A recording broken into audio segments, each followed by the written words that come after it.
So this is very important. Number one, your credit. You want to compare your total income with your total expenses and needs. Ways to manage my money. What's up, y'all? It's Akira, and I'm back with another video. So in today's video, we're gonna get into tips and tricks on how to budget and save money while in college. So of course, you know, I wrote everything down on my iPad, and I have a lot of notes to get through. Basically, we want to learn how to budget and save money in college because I know sometimes we get tired of asking people for money when you want to go buy something, tired of overdrafting your checking account, tired of having to choose between spending your money on food or gas.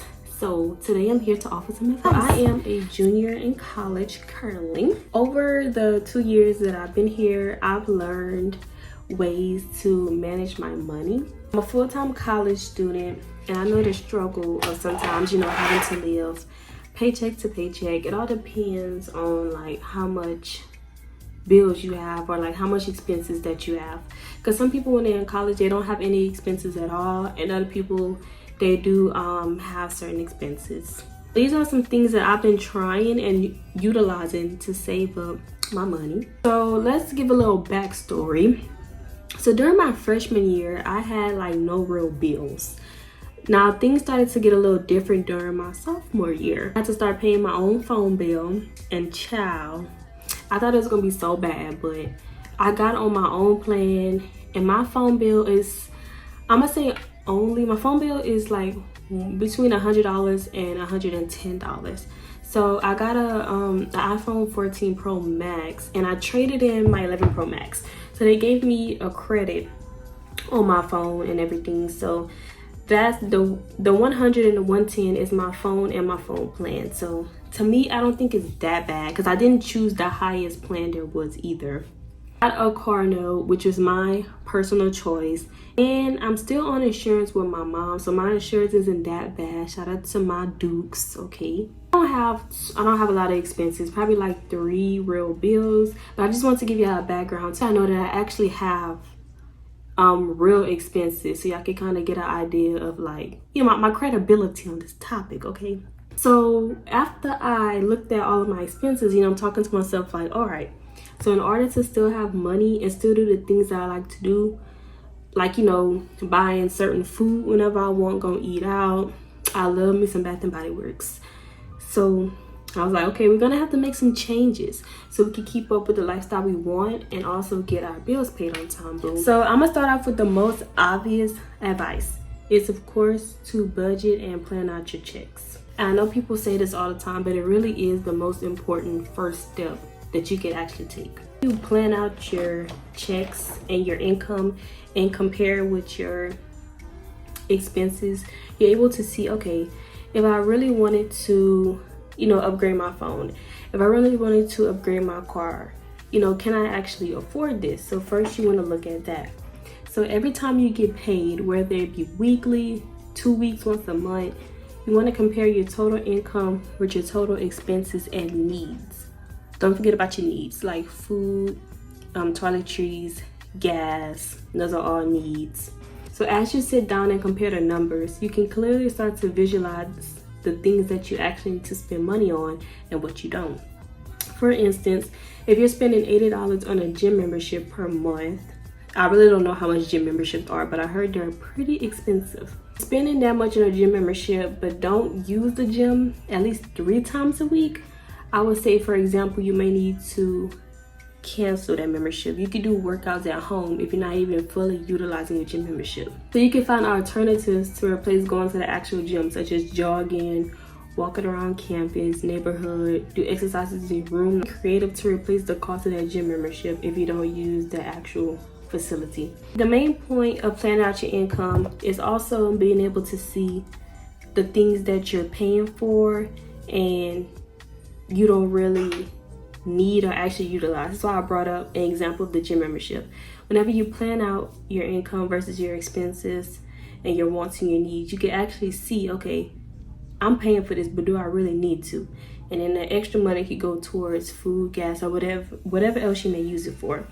So how I plan out my income is every time I get paid, I really get paid around the same amount every 2 weeks. I have two jobs. One is every 2 weeks and one is once a week. And those checks are mostly the same. So what I do is I pre-plan ahead. Sometimes I plan weeks ahead. But so I have about 4 bills in total.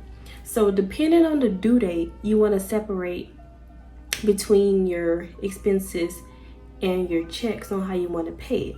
For example, if my phone bill and my insurance are due in the beginning of the month, I'm gonna pay it with my second or my last check of the month, so that it can be paid for around the first of the following month.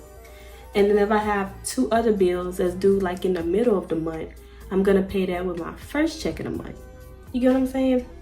So I do not put all my bills to be paid in one paycheck if I don't have to, because the goal is to have money left over. The goal is to not live paycheck to paycheck. So you want to have money left over, enough for gas, food, maybe wants, and all of your needs. Of course, you want to, depending on how often you get paid, every 2 weeks, once a month, once a week, you want to have money to last you until your next paycheck. Sure, if I can, to split your expenses up between your checks. Try not to pile everything on one check, because you want to make sure, like, if an emergency happens, you want to have money for the following week. The next tip that I personally learned is to take a closer look at your phone bill.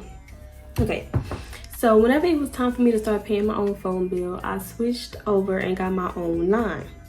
So if you actually look and compare and read the description of the different like phone plans, like the data plans, some of them don't even have big differences, but one plan could be $30 more and the difference is not even big. Like sometimes it could be a small difference in like gigabytes hotspot that you get. I don't even use hotspot often. The only one that probably uses a hotspot is my little sister. So I'm not gonna get a plan that costs $30 more for some extra gigabytes of a hotspot when people don't even use my hotspot often. You know what I'm saying? So actually, by reading that, I was gonna choose the highest plan that there was, just because I thought it was better. But as I read more, I was able to cut my bill down by $30. Okay, that might not seem like a lot, but baby, that $30 feels my take up for a week. Okay, that's $30 does for me. $30 get me meals a week if I don't cook at work. Okay, so yeah, so if y'all didn't look at it now, go on y'all wireless account and y'all take a closer look at what y'all paying for, because sometimes you be overpaying and you don't even really need it. So that's just a tip. That's something that I personally experienced. Okay. The next word of advice is to pay your bills on time if you can. So this is very important. Number one, your credit. The bills that's usually on your credit are like credit cards, your car note, and loan installments. So if you have some of those like expenses, make sure to pay your bills on time, because obviously I know that being late can affect your credit, and sometimes late fees can stay on your credit history for years. I had read that somewhere, like for years, unless you get it taken off. But not only does, paying bills late affect your credit, or it can affect your credit, also you're gonna get charged late fees. So I know sometimes you can't pay every single bill on time, or something happens to where you can't pay that bill on time. So as I said, just try if you can, because some places charge, the late fee varies. But for example, if you're late on your car note, they might charge you $30 late fee. If you're late on your credit card, they might charge you interest and a late fee. Late on your phone bill, they're gonna charge you a late fee, and they might charge you more to get your phone back on if it went off. So you see what I'm saying? So for example, if they charged you a $30 late fee because you didn't pay your phone bill on time, so instead of paying $100, now you gotta pay $140 just because you missed the due date. That's what I'm saying. That $40 comes with the savings, gas, food, lunch, anything else that you needed. That's why it's so important to pay your bills on time if you can. That's what I'm saying. Please don't let it slip by. I want y'all to plan and organize y'all income so y'all don't miss important things like that. All right, the next tip that I think a lot of college goers could use is lessen the amount of times that you get maintenance done, or when you purchase once. What I mean is that for my girls and guys, I mainly know the maintenance that girls get done though, but this applies to guys as well. For example, you get your nails done and you get a fill the next 2 weeks. I would say it all depends on where you go and who you go to for your nails, but I would say boom, that's $75 once a month that you're spending, you know, just to get your nails done. And I know it's good. I know it feels good to get your nails done. You know, you want your nails to look good and make you look good. But, you know, sometimes if you kind of downing out on money, you want to kind of reevaluate your needs and the things that you get done on a regular that may not be as vital. So instead of getting your nails done once a month, maybe try getting them done every other month. So every other month you're able to pocket that $75. Like I said, you can put that towards savings or anything else that you need, or anything else that I'll say that you need, because the goal here is to save money, to save and use it on our actual needs. You get your hair done once a month, try getting your hair done like every 2 months. You know, get braids. Depending on who do you braids, baby, them braids can last 2 months. Get a sew-in instead of the lace front, because okay, I'm not gonna speak on it too much. I don't wear lace frontals, but lace frontals, I see a lot of people, they get them and then they take them out after about 2 weeks because like it's just so high maintenance. I don't know how to do them, but I've had one before and it was high maintenance, you know, unless you do it yourself. But you know, if you're paying people once a month or like every few weeks to get your hair done, and it's adding up to maybe like almost $200 every appointment. Like I said, this is only like if you're down and out on money and you want to start saving or having more money, then you want to kind of reevaluate and break down how much you spend monthly on maintenance. You might be surprised at how much of your income it actually consumes. So just remember that these things are wants and not needs. So if you can do without for a little while, you'll be surprised at how much you can save up. My next tip is getting a job. So whether it be full-time, part-time, or little side hustles. So I know that being in college itself, it depended on your major, but you know, it's hard work. It's one of the hardest times being in college to hold down a job. So I'm not even saying to get like an actual job, clocking in hours if you can't like handle all of that. I'm just saying at least have something that can make you some money, whether it be babysitting on the weekends, babysitting twice a week, washing car on the weekends, cleaning houses, like doing chores, taking those surveys online, some of them surveys that pay you, getting a little part-time job, like 10 hours a week, do a work-study job, walking dogs, literally anything. I'm not saying it has to be a full-blown full-time job, because not everybody is able to work a full-time job while they're in college, especially depending on their major. And not everybody wants to work a job while in college, because college itself is like, yo, bust your head for real. It is a lot to take in. So I understand that. But if you want to try to save money and just have a little pocket change, you just have to do something small, a little side hustle, in order for you to have that extra spending or saving money. So my last advice is to just save every chance that you get, okay? Every chance that you have a little bit of money left over, every chance that you get paid, every chance that someone gives you money. If you don't need to use the money for anything, just try to pocket just a little bit of it if you can. So it doesn't matter if it's just $5 from each check, $50 or more. Everybody's situation is different, but I'm telling you, once you start to save a little bit so often, number one, it becomes a habit. Number two, you just over the time, over the months, over the years, you're just gonna see like, man, I really saved up a lot of money, like just by putting money, just by saving money, pocketing money here and there. And you know that, like for example, if you have an emergency come up and you be like, oh, I forgot I had some money saved a few months ago. There you go. That's the whole point of this.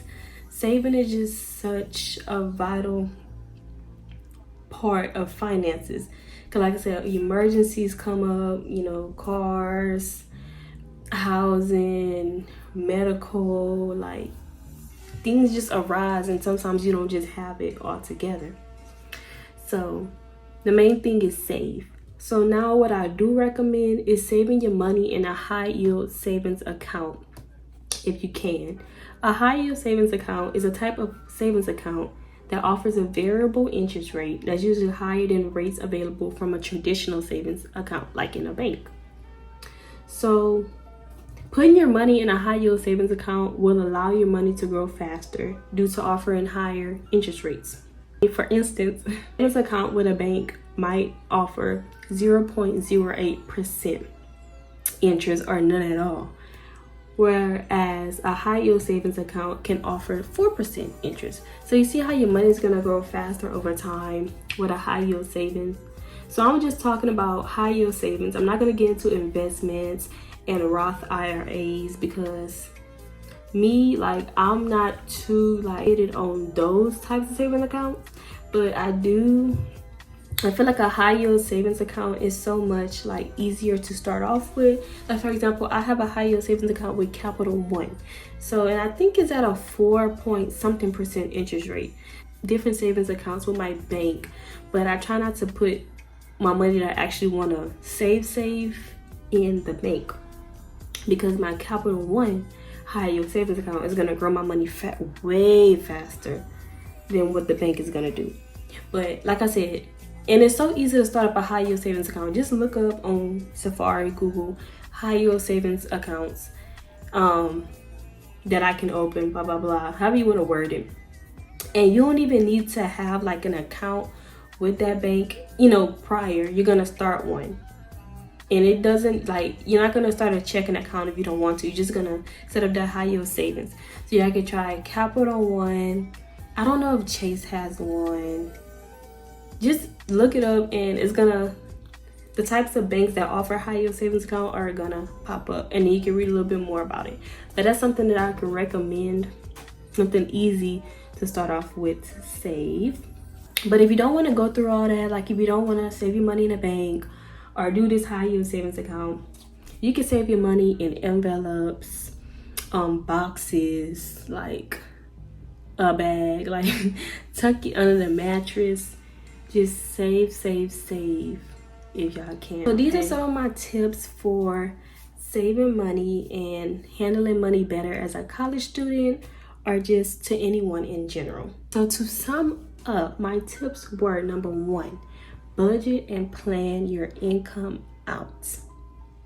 Okay, so you can see when it's a good time to pay your expenses, and plan out and budget to have money left over after you pay all your expenses.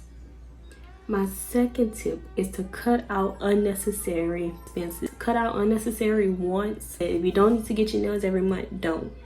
The money that you would usually use to get your nails done, save that money. If you get your hair done every month, don't. The money you use to get your hair done, save that money. If you usually go out every weekend with your friends to the bar, to the movies, go out, maybe just cut it down to two weekends in a month.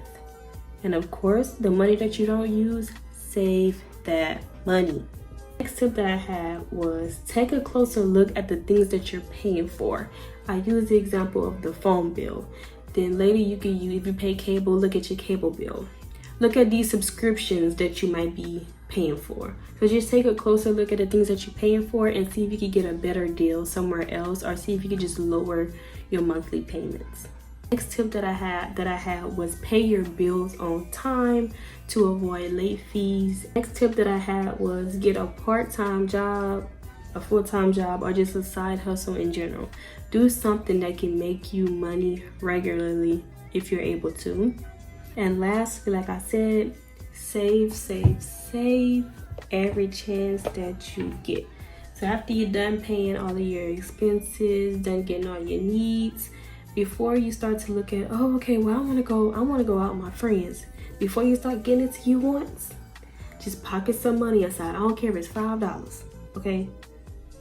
Just save every chance that you get, and look into different ways that you can save your money and potentially grow your money. So that was all for today's video. I hope y'all enjoyed. Don't forget to like, comment, and subscribe, and I'll catch y'all in the next one. 10 bad bitches in a match. Rich on Millie, rock them diamonds on me dancing. When you working hard and your money starts